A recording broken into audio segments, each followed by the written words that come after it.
Let me get it right, come on. How different is A Christmas Down Under? Well, in the UK they paint the iconic picture of a beautiful white Christmas. Well, in reality, we know it's all just a pack of lies. One of our biggest concerns with moving to Australia was the preservation of a joyful UK Christmas. But as I'm finding with many other things, I think I prefer it in Australia.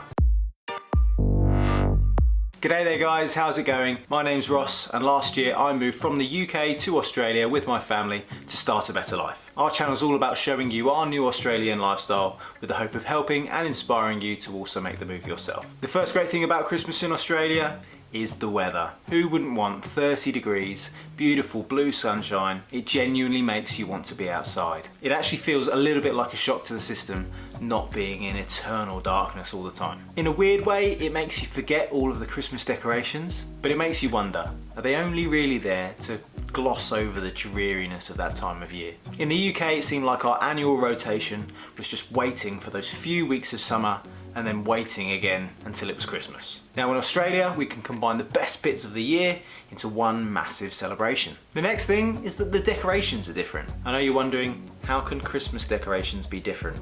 It's Christmas. Now I love a traditional Christmas decoration, but I can also understand that you get bored of the same ones every year. Aussie decorations to us are new and they're summery and they showcase a different aspect of Christmas that is really quite nice. Cards have little koalas with Santa hats on them, and apparently there's a thing called a Christmas bush. No, it's not what you're thinking. Even our wreath on our front door is all summery with Christmas. Now I know it's not the same, but the difference breathes a new life into what is Christmas. Now the next one, you don't really notice it because we kind of do it all the time anyway. But when you think about Christmas in the UK versus the Christmas in Australia, being outside makes a fantastic difference. The UK weather clearly dictates that Christmas is indoors, and not only can being cooped up all day give you a bit of cabin fever, but it also makes you consider things like who's going to host, because it basically depends on how many people you can fit in your house. Not only are Australian houses generally bigger than the ones in the UK, but the fantastic weather means that you can also go outside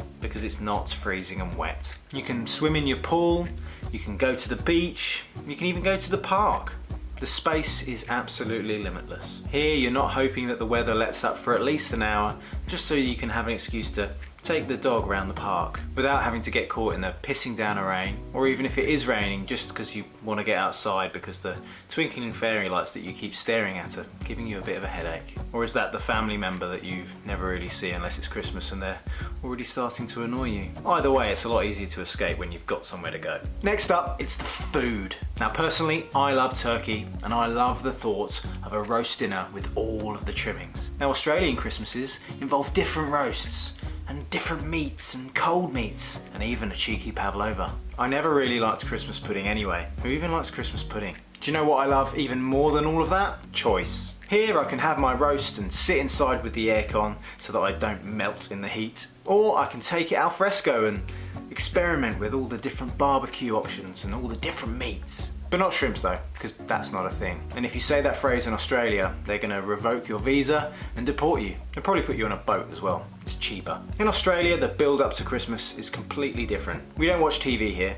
It's rubbish. So we don't get the usual adverts with subliminal messaging, like watching Strictly Come Dancing or I'm a Celebrity. I can't even remember what the Coca-Cola advert is like, or what controversy the John Lewis advert is creating this year. Yes, there's decorations in the shops, but it doesn't all feel commercialised, and that's a good thing. A lot of things in Australia are just free anyway. People continue to do that with the Christmas spirit. Christmas is all about the people and the friends and the family, not what you've bought for them. Sure, I miss the Christmas decorations and the lead up to Christmas itself, but I wouldn't trade it in for the dark and grey and cold that it's apparently hiding. Nah. Now the one good thing about the UK around Christmas is the sports. And in the UK I would normally spend Boxing Day watching game after game of football on the TV. Not rugby, like football. Now in Australia you can do exactly the same thing, but the sport is just a bit different. The Boxing Day test at the MCG is the new reason why male relatives will sit around the TV sinking beer after beer until they fall asleep. But I suppose at least you can just go and wake yourself up in the pool. The good thing is that here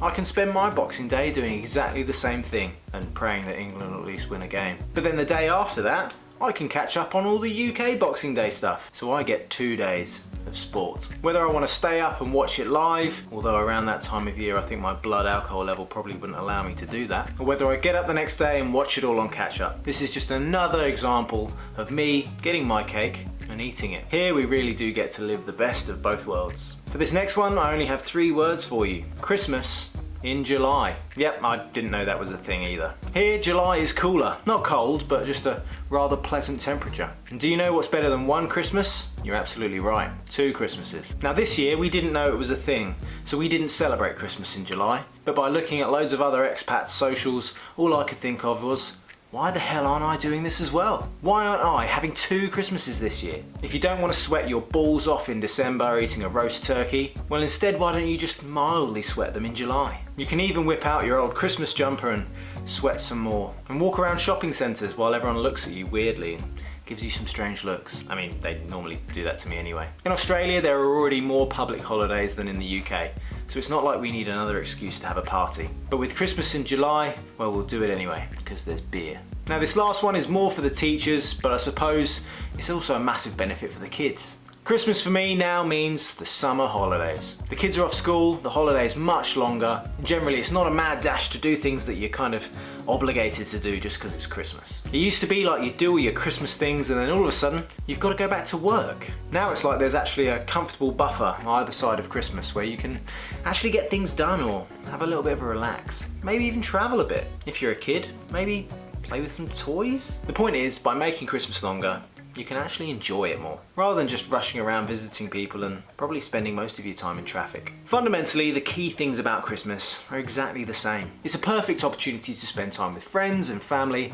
and all of that can still happen. Apart from at the moment, because the international borders are shut, so just have to spend it with the friends I have here, I suppose. Next year, I suppose it will be better, but for now, I'll just have to enjoy the best of both worlds while I'm here. We're creating new traditions by combining the old and embracing the new. And right now, I'm not sure about how I'll feel when the inevitable comes and I go back to the UK to spend Christmas in the freezer. I'll probably just end up being that grumpy person in the pub that sits by the fire and moans that it's cold, nursing a pint of warm beer perhaps. Oh, he's so lucky. What do you think about a summery Christmas? Let us know in the comments down below. If you've enjoyed the video, make sure to like and subscribe to our channel. And if you want to see what Christmas was like for us last year, well, have a look at that video.